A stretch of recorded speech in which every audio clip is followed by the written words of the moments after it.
everyone, it's your favorite gal back with some more healthy foods for you guys.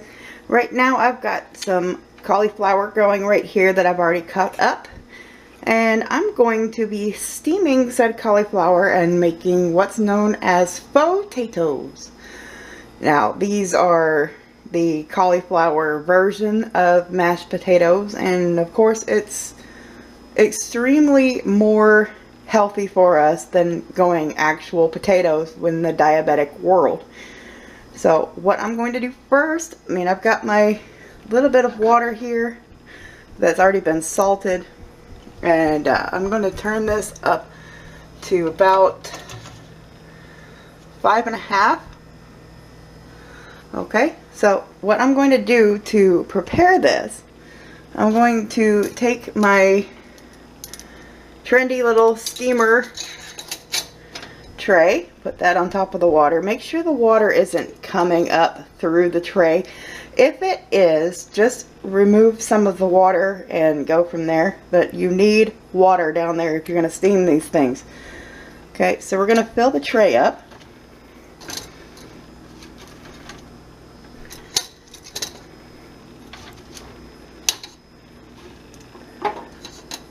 And make a mess. Of course, I'm great at making a mess.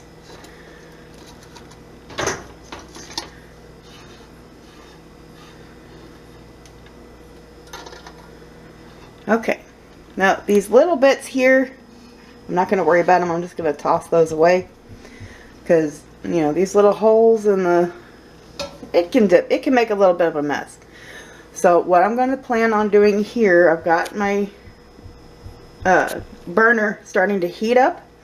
I've got these in the tray. I'm going to cover, and I'm going to check back on them in about 13 minutes. So I will be back then.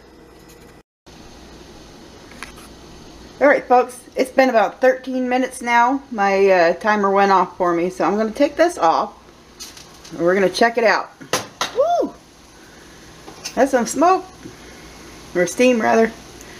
These are still too hard. Okay, so I'm going to put this back. Woo, I'm going to make a mess. Okay, I'm going to put this back on.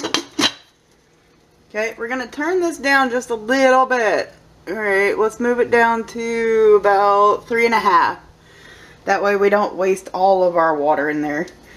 Okay, so I'm going to go for another 8 minutes, and I will be back then. So, you know, it's always better to undercook and move forward from that than to get a bunch of, I know these are supposed to be mushed taters, kinda, but there is such a thing as too mushy with cauliflower.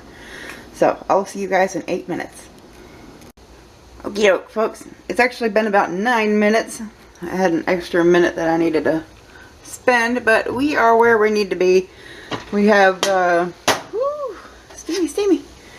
Our fork is easily able to go through our cauliflower, so that means for me that it's ready. Oh, that's steamy. Steamy. Stop. I'll turn this off. Ooh, hang on. Hi. Okay. What I'm going to put all of these cauliflower pieces into this container here. And I'm going to be, oh, that's kind of hard to do in the camera. I'm going to be making a mess. Oh, dropping the camera. I am definitely your clumsy girl.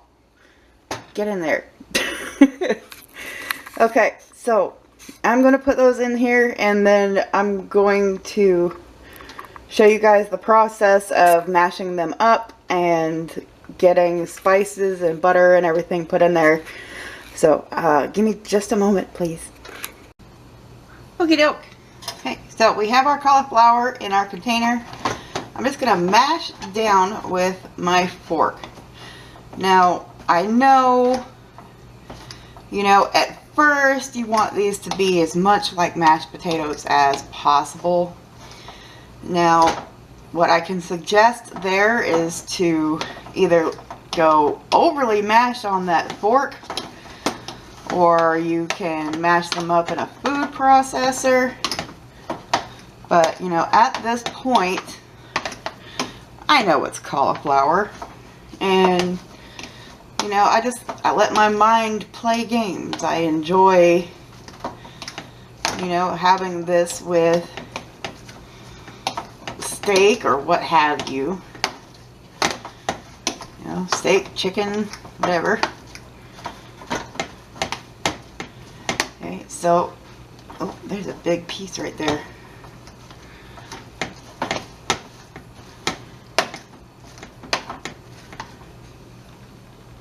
Okay, now I'm going to be adding some pepper. I don't ever go too hard on pepper.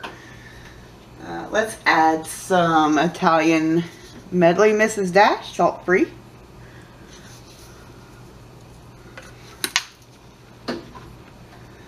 Now, I like to add a little bit of spice. I'm going to add this. It's called Kickin' Chicken seasoning. It's usually for chicken, but it's got some peppers in it. Nice little spice. It's really good. And of course our salt.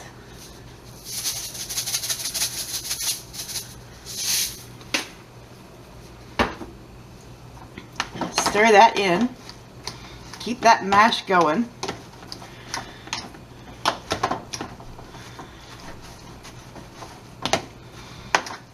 Now, to make it more of a creamy mash, I am going to be sticking in a half stick of butter. Cover that up, and I'm going to let that sit for a few minutes, and then I'm going to mash again, and then I'll be able to put a topper on this container and put it in the fridge for whenever dinner is ready. And usually, you know, the first time I made these, I tried to add in cheese before putting them in the fridge, and it just didn't go that well for me. I think the best, if you're going to add cheese to these, wait until you reheat them up and put them on your plate, then top with the amount of cheese you want for your serving of it. So I will be back in just a moment and waiting for that butter to melt. Yum goodness. Okie doke, we've given the butter a little bit of time here and it's getting all nice and melted. So we're going to continue mushing and stir it in.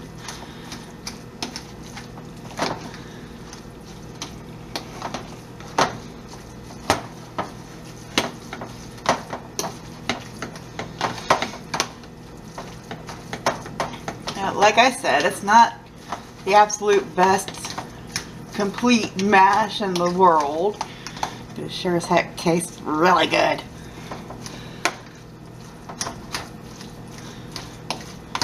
And, you know, since me being diabetic, you know, us diabetics, we have troubles with potatoes. Now, they are carbs, and we have to watch out for our sugars and our carbs. Compared to a potato, cauliflower is nothing. Okay. Here we have it. A nice mashed cauliflower. I'm going to put a topper on this and put it in my fridge ready for dinner. So thank you all for watching and have a great one. Bye everyone.